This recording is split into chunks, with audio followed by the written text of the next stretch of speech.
She thought she was marrying a man with land and legacy, until she arrived and found a creaking cabin and a man with dirt under his nails. But the real surprise? It wasn't the cabin that fooled her. It was the man. And by the time she sent her sister to take her place, it was already too late. Mississippi, 1874. The barren farm, Wednesday morning, late spring. Sunlight cuts through thin kitchen curtains. The smell of cornmeal and coffee hangs in the air. Evelyn Barron sat at the breakfast table with her back straight, every movement as precise as if she were preparing for company, not chewing on a biscuit. Her dark hair was twisted into a low chignon, her dress a plum-colored silk blend, chosen not for comfort, but for presence. Across from her, her younger sister Lydia stirred sugar into her tea and studied her quietly. Evelyn hadn't spoken in 10 full minutes, but that wasn't unusual. When Evelyn was thinking, she grew quiet. When she was planning, the whole house walked softer. Their mother, Virginia Barron, bustled in with a dish towel over her shoulder and a look in her eye that said she was choosing her words. Again. "You're not getting any younger, Evelyn," she said lightly, too lightly. Evelyn didn't look up from the letter beside her plate. "And marrying for the sake of not being young is foolish," she replied crisply. "Besides, this man, this Mr. Emmett Langston, he owns his own land, writes well, seems sturdy." Lydia raised an eyebrow. "You think he's wealthy?" "He never said he wasn't," Evelyn replied, folding the letter slowly. "And the way he described his operation and his estate, well, he either knows how to choose his words or he lives better than most." "Or both," Lydia said softly. Outside, the wind swept across the edge of their property. The farm had been their lifeblood for 2 generations, but crops had been thinner the past 2 seasons, and the price of grain was falling. They still had their name and their home, but the larder filled slower than it used to, and the bills came quicker. Their father, Robert Barron, stepped in from the porch, dusting off his hands. "Evelyn, if this Emmett fellow is respectable and willing, it may be time," he said. "You're a fine woman, and this family needs a good match, not for status, but for security." Evelyn's jaw clenched faintly. She hated the word security. It sounded too close to desperation. "I will go," she said finally, standing with the folded letter. "But I go on my terms." "Which are?" Lydia asked. "That he be worth it." She turned and left the room, her footsteps echoing down the hallway, as Lydia whispered, "He'd best be ready." It was now 3 days later. The whistle of a locomotive sliced through the humid morning air at the West Georgia train station, just past 7 a.m. on a Saturday. Evelyn Barron stepped down from the passenger car, her gloved hands clutching a small trunk. The satin trim on her traveling dress caught the morning light as she scanned the platform, eyes narrowed with quiet judgment. She had boarded the train the evening prior, leaving behind the well-worn roads of her family's estate and heading west, across the border into Mississippi, toward a name written in fine pen, Emmett Langston. The station was plain. The air smelled of coal smoke and boiled peanuts. Around her, field hands and vendors moved with the sleepy rhythm of a rural southern morning. No sign of a gentleman, no polished carriage, only a wiry boy in a red cap holding a rough-edged sign that read, "Barron." "Miss Barron?" he called out. "Yes," she said, adjusting her hat. "I was told a coach would be here." "Right this way, ma'am. Clover Ridge is a good ride off. 6 hours if the road's kind." Evelyn followed without speaking, her heels clicking over the warped wooden slats. The wagon that awaited her was modest, a canvas top stretched over a creaking frame, pulled by 2 dun-colored horses already sweating. As the wagon rolled away from the station, the scenery blurred into open fields, patches of pine forest, and the occasional sway of cotton in the distance. The road narrowed the farther they traveled. By mid-morning, the trees grew taller, the dust thicker. Evelyn sat upright the entire time, chin high, her eyes fixed out the window as if daring the world to disappoint her. The letter sat folded in her gloved hand, and it whispered possibilities she still wanted to believe. It was late afternoon by the time the wagon turned down a narrow path carved between pecan trees, and there, in a quiet clearing touched by golden sunlight and dust, the ride came to a stop. Evelyn stepped out into stillness. No grand estate, no white columns, no waiting servants, just a man, tall, sun-browned, shirt sleeves rolled and boots dusted from fieldwork. He stood beside a fence post, arms folded, expression unreadable. "Miss Barron?" he asked, stepping forward with a polite nod. "I'm Emmett Langston."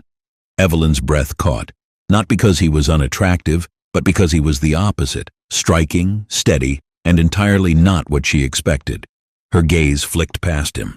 The cabin behind him was square and weathered. One porch, one rocking chair. A chicken strutted past the steps like it had seniority.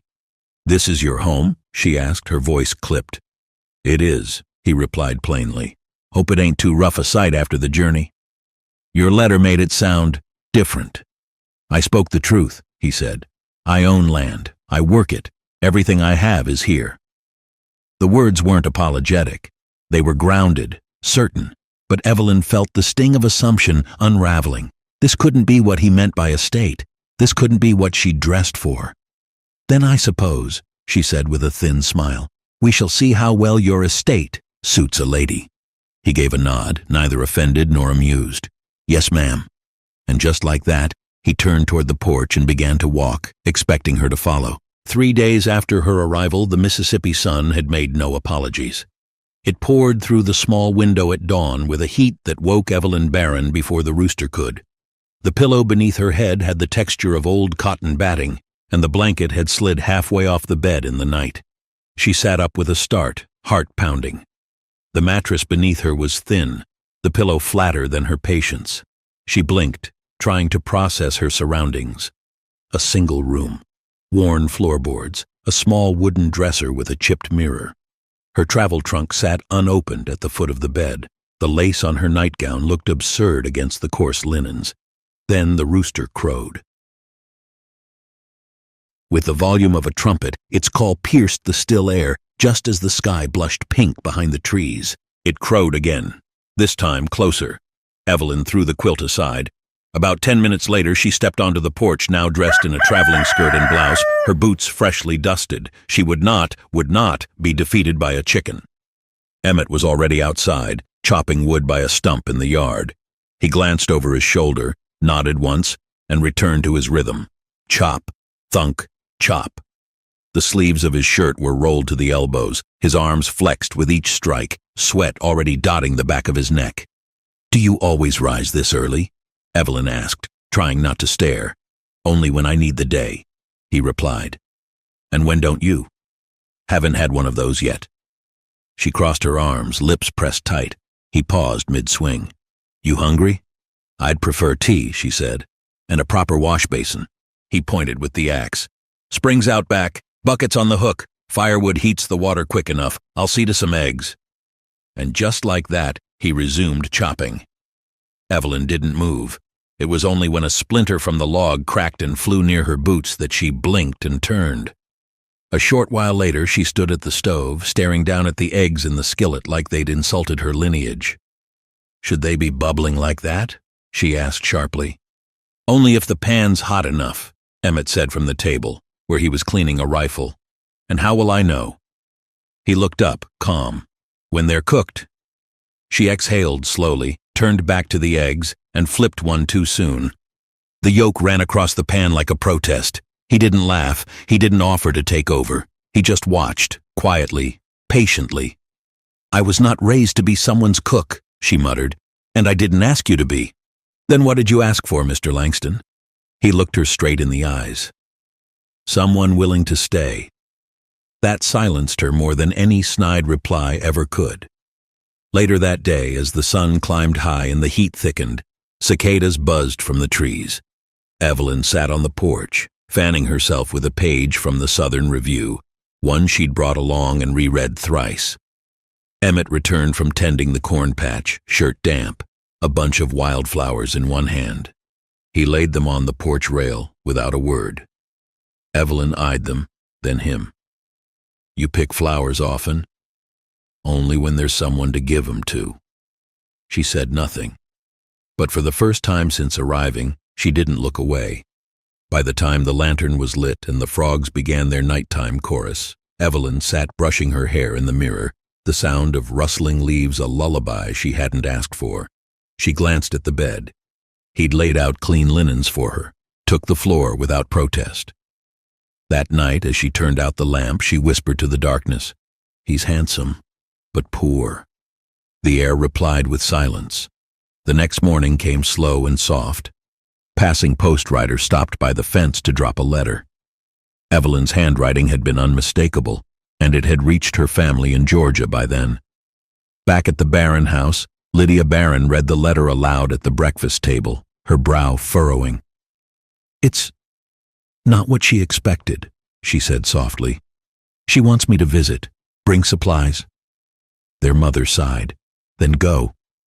Maybe seeing someone from home will help her adjust." Lydia nodded, but part of her already knew. Adjusting wasn't Evelyn's problem. It was letting go of expectations that had always been her sister's battle. It was 5 days after Evelyn sent the letter when the train hissed into the station at Clover Ridge. The coach that had carried Evelyn was now waiting again, this time for a younger passenger in a sage green skirt and a satchel of modest weight. Lydia Barron stepped down from the last car, smoothing the travel creases from her blouse as she glanced toward the waiting driver. She didn't ask where they were going. She already knew. The ride took nearly an hour over dirt roads and through whispering pines. But Lydia didn't fidget. She watched the trees, listened to the wagon wheels crunching over gravel, and occasionally reached up to tuck her wind-blown hair back beneath her bonnet. She had her sister's cheekbones, but none of Evelyn's practiced poise. Where Evelyn moved with elegance, Lydia moved with ease. As the cabin came into view, Lydia's brows lifted, not in horror, but in interest. A single rocking chair, a rope swing gently swaying in a tree with no child in sight, a rooster who looked like it owned half the property. She smiled. On the porch, Evelyn appeared in a dress Lydia recognized from 2 years ago, clean but faded from wash. She stood with a hand on her hip, one brow arched. "You came," Evelyn said flatly. "You wrote," Lydia replied. They embraced stiffly, as sisters often do when pride hasn't finished its piece. "Did you bring the powder?" "And the soap," Lydia nodded. "And the truth, if you want it." "I want tea," Evelyn muttered, and turned back toward the door. Lydia stepped inside behind her, pausing as her eyes adjusted to the dim light. The space was small but clean, a loaf of bread on the table, a rifle leaning beside the door, and a man's presence in every square inch. She noticed the simple bed, the blanket folded neatly, a set of boots tucked beneath a stool. "Is that his corner?" she asked softly. "He sleeps on the floor," Evelyn answered. "And you let him?" He offered. Lydia turned to her sister, brow lifted. "Is he kind?" Evelyn busied herself with the kettle. "He's civil." Before she could ask more, the door opened behind them. Emmett stepped in, carrying a basket of eggs and a bucket of spring water. He paused when he saw the second woman, brow furrowing just slightly. "You must be Miss Lydia," he said. "Evelyn's spoken of you." "She must have been desperate," Lydia smiled easily and stepped forward. "Thank you for letting me visit." Emmett nodded, setting the basket down gently. "We're glad for the company." "Are you now?" Evelyn muttered, too low for him to hear. That afternoon, the sisters sat on the porch together. Evelyn fanned herself with a scarf while Lydia peeled apples with the ease of a girl raised in a kitchen. Emmett passed by twice with buckets, a rake, a worn hat. Each time, Lydia's eyes followed him. By sunset, she'd already started humming. 6 days passed. Each morning, Lydia rose early, tied her apron, and asked what needed doing. She fetched water, swept floors, plucked feathers, and scrubbed pots with cheerful resolve. She didn't complain once. She didn't flirt. She simply made herself useful. Evelyn, by contrast, groaned at the heat, murmured her disapproval of the bedding, and avoided the stove, turned her nose up at the chicken feed, and reminded anyone listening that her hair hadn't been properly styled in 10 days. Lydia answered to her beck and call without irritation. She'd always had a heart that bent instead of broke. But Emmett noticed more than the differences in their temperaments. He noticed how Lydia laughed when she dropped the bread dough and how she hummed while folding laundry, how she said thank you for things no one else would think to acknowledge. how she looked him in the eye when she spoke. By the fifth night, Emmett found himself watching her longer than he intended. That evening, Evelyn waited on the porch after dinner. The lantern cast long shadows across the planks. When Emmett returned from checking the barn roof, she stopped him near the steps. "Mr. Langston," she said, her arms crossed. "We should talk." He paused. "All right. This—" She gestured at the cabin, the stars above, the quiet around them, "is not a life I can live." He didn't answer. "You're decent, handsome, but we're not a match. I need more. I was raised for more. And that's not a slight, it's just truth." Still, he said nothing. "I think it's best you find someone more suitable. A farm girl, maybe. One who's used to the dirt and the quiet." She looked at him. "You deserve to be happy, but not with me. I won't pretend I can adjust. I've asked you for money before, but I don't want to keep repeating myself." He stood there, unmoving. His jaw tightened. "I'll find the means to return soon," she added. Then she turned and went inside. He remained where he was, the night air cooler now, the stars somehow sharper. He knew. He'd suspected. But still, it stung, because for all his wealth hidden away beyond these fields, for all the land and legacy that waited behind a locked gate, he'd wanted someone who saw him first, and he had hoped perhaps she might grow into it. But Evelyn had spoken clearly, and the strange part was, he didn't feel empty. He felt clarity, and when he turned toward the window and saw Lydia lighting a lamp, gently shaking her apron free of flour dust, a small smile crept across his face. She hadn't asked for anything, but maybe she'd earned everything. The seventh night after Lydia's arrival settled over Clover Ridge in a slow, humid sigh. The rain had stopped sometime after midnight, leaving puddles along the road and the fields heavy with the scent of wet earth. Inside the cabin, the fire crackled low. Emmett lay stretched across the bed, still pale, his body fighting off the fever that had taken root after his ride through the storm. His breathing was easier now, but not strong. Lydia sat nearby, dipping a cloth into a bowl of cool water and pressing it gently to his brow.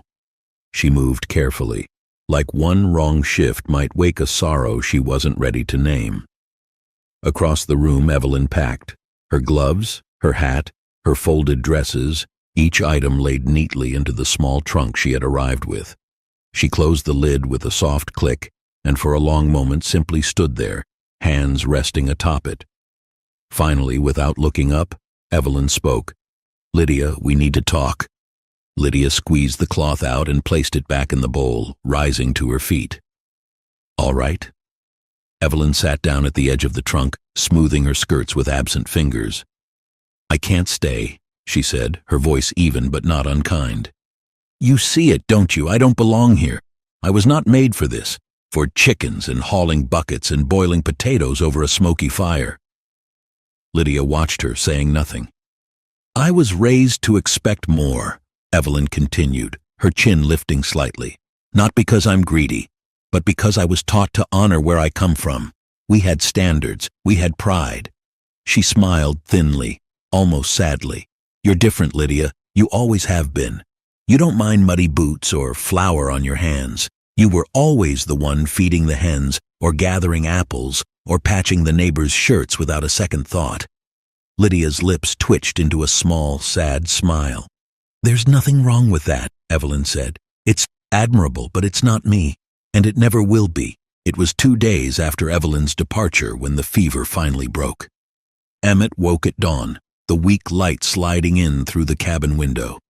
He sat up slowly, blinking at the clean bandage on his arm, the cup of broth cooling beside the bed, the blanket tucked just so. He wasn't alone. Across the room, Lydia stirred in the rocking chair, still wearing yesterday's dress and one slipper.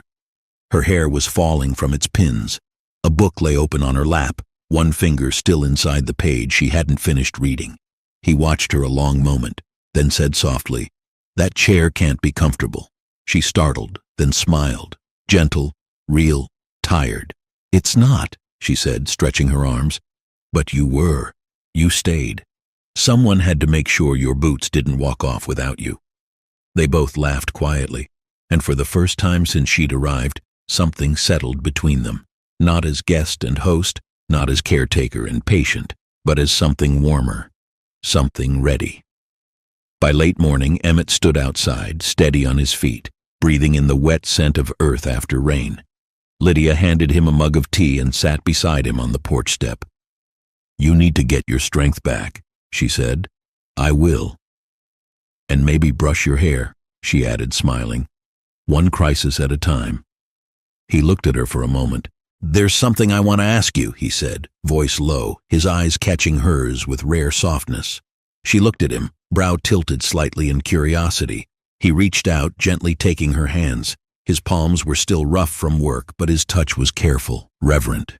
"I know I don't have much," he began, "and I know this life hasn't been easy, but what we've shared, the quiet mornings, the way you looked after me, none of that felt small." He looked down, then up again. "So I need to ask you straight, before the world tells you what I am or what I'm not." A pause. "Lydia, could you ever see yourself marrying a man like me? Just as I am?" She didn't flinch. She didn't ask for more. She stepped closer, her hands still in his, and whispered, "I already have."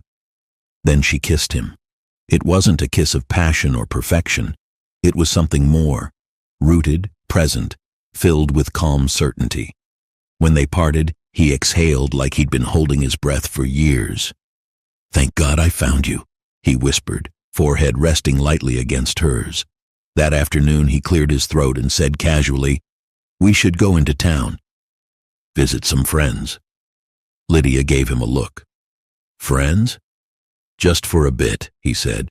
"You'll need your best dress." When he stepped out again, Lydia blinked twice. He wore a charcoal gray suit tailored to the lines of a man who commanded rooms without trying. His boots shined.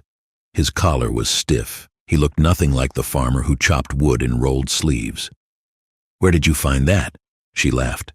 "You rob a preacher?" "Something like that," he smirked. Before she could ask more, the familiar boy from the train station pulled up in a fine black carriage. "Master Emmett," the boy said with a respectful bow, tipping his cap.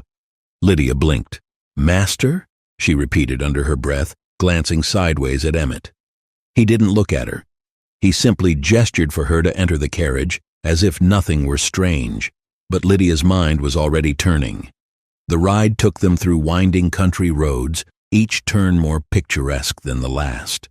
The wooden fences were straight, the fields impossibly green, and the rows of grapevines stretched like ribbons across the land.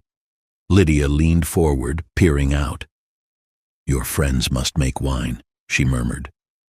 "Something like that," Emmett replied. They passed clusters of workers in straw hats, laughing, working in rhythm beneath the sun. Their clothes were clean. Their hands moved quickly but without strain. Lydia tilted her head. "They look happy." Emmett gave a small nod. She smiled to herself. "Your friends must treat their people well. Maybe I could find work here if I had to. I wouldn't mind. I could help out if money ever ran short." That earned a flicker in his eyes, but he said nothing. As they rounded the last bend, an enormous iron gate came into view, double-hinged, regal, flanked by stone pillars. Beyond it stretched a tree-lined road, wide and smooth, leading up to something that made Lydia sit bolt upright. A mansion. No, an estate. Massive, white, glowing under the sunlight like a house pulled from a dream. Balconies, shutters, flower beds that spilled with color, a fountain in the center drive. The carriage came to a stop. Lydia turned sharply. "Emmett?" He stepped down and offered his hand. Still silent, still calm. When she took it, he helped her down gently, then turned to the waiting staff. "This is Miss Lydia Barron," he said, clear and proud, "my soon-to-wed wife." Lydia froze. The staff bowed and curtsied in unison.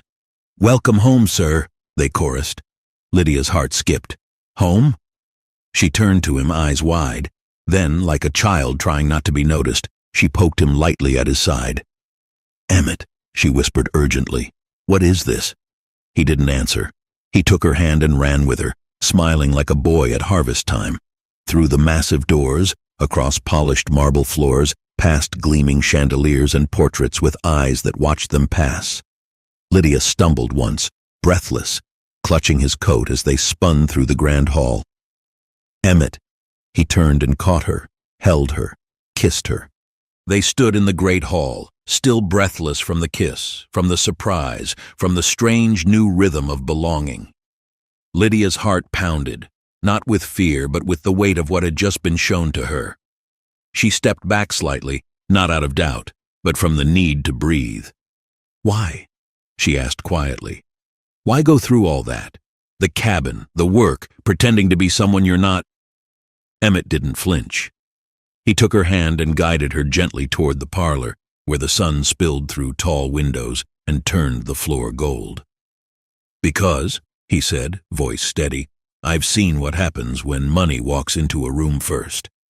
He sat beside her, looking out toward the vineyard that framed the estate like a crown. "I've known women who admired the house before they looked me in the eye. I've been courted by names, not hearts. And I knew if I married someone who fell in love with all of this..." He swept a hand toward the marble pillars. "I'd spend the rest of my life wondering if she ever really saw me." He turned to her fully. "But you stayed. You cared. You scrubbed the same floors and held a fevered man's hand. You never once asked what I could give you. You only offered what you had. And now," he added softly, "I know I can give you everything and sleep at night, knowing your love wasn't bought." Lydia didn't respond with words. She reached for his hand again and held it like a vow. That evening, just before sunset, a small velvet box waited on the parlor table, plain on the outside, radiant within. Emmett stood as Lydia came back downstairs in a clean gown, her hair brushed, her face fresh from a cool wash. She smiled, and before she could speak, he dropped to one knee. The ring inside shimmered with a diamond clear as spring water, surrounded by 2 sapphires, nestled in an heirloom setting. "Lydia Barron," he said, "you kissed me before you knew I had all this. So now I'm asking, with the truth in front of us, will you be my wife not because of the land or the name, but because I want no other home but the one I find with you?" She stared at him, stunned, glowing, her hand rising to her mouth. Then she laughed, a soft tear-lace sound, and nodded. "Yes," she whispered. "Of course, yes." Lydia sat at the writing desk near the window. The estate lay hushed beneath moonlight, but her heart was busy and full. She dipped the pen, smoothed the paper, and began to write. "Dear Mama, please don't faint. The last few weeks have been something out of a storybook, though not one I ever imagined myself in. I don't know how to say this without sounding like I've lost my mind, but I am safe, I am loved, and I am engaged. His name is Emmett Langston. He's kind, Mama, steady, quiet in a way that listens, not withholds. He is also not what he seemed. When Evelyn arrived, we thought he was a humble man with little to offer but hard work and good manners. But the truth is, he owns one of the largest estates I've ever seen. Vineyards, fields, a home with so many rooms I keep losing count. But he hid it, not to deceive us, but to find someone who would love him without it. And I did. Without meaning to, without trying, I loved the man with the rolled sleeves and muddy boots. I still do. He proposed this evening. I said yes before the ring left the box. The wedding will be in 3 weeks here at the estate. Emmett will send for all of you, carriage and all. Please come. Tell Evelyn not to be ashamed.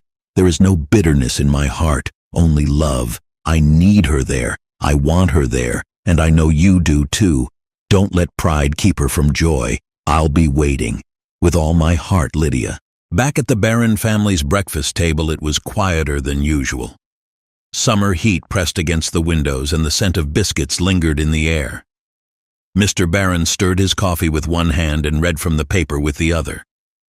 Mrs. Barron sat at the head of the table, buttering a slice of toast that had already cooled. Then came the knock. It was a young post-rider, cheeks pink from the morning sun, dust clinging to his sleeves. Mrs. Barron took the letter with a nod, her name written in Lydia's familiar hand. She paused, fingers trembling just slightly. "It's from Lydia," she said. Evelyn looked up from her plate, fork poised mid-air. The room fell still as Mrs. Barron opened it. Her eyes moved across the page, slow at first, then faster. Her hand came to her chest. "Oh my." "What is it?" Evelyn asked, frowning. Without a word, Mrs. Barron handed the letter across the table. Evelyn took it. Her eyes scanned the ink. Steady, clear, written with purpose. Each sentence pulled her further from her chair and deeper into herself. By the time she reached the words, "Tell Evelyn not to be ashamed," her face had gone pale. She set the letter down slowly. "She's marrying him," she said quietly. "She loves him. He's—" her voice faltered. "He's wealthy. The estate is his, the land, the vines, everything." Mrs. Barron folded her hands. Lydia always did see what others overlooked. Evelyn's throat tightened. Not with bitterness, not with envy, but with regret. "She asked me to stay," Evelyn whispered. "She begged me." "And now she's begging you to come," her mother said softly. "That speaks volumes." Evelyn nodded slowly, tears threatening. She pushed the letter back toward her mother and stood. "I don't know if I can face him." "He's not the one who needs forgiving," Mrs. Barron said. "You don't go for him, you go for your sister." Evelyn turned toward the window. The sun had risen higher now, catching the lace curtains and turning them gold. "Do you think she'll look beautiful in a wedding dress?" she asked, her voice barely above a breath. "I think she'll look like someone who chose love well," Mrs. Barron replied. A long pause. Then Evelyn looked over her shoulder. "Tell her I'll come, if she still wants me to." Sometimes, the life we dream of doesn't arrive wrapped the way we expect. It's easy to look at something humble, imperfect, or beneath our standards and think it has no value. But here's the truth. Some of the greatest blessings in life are hidden in unlikely places. When we hold on too tightly to our expectations, we can miss the very door that's meant to lead us to something better. Taking a step down isn't always falling. It can be the ground you need to rise higher. Don't let pride blind you.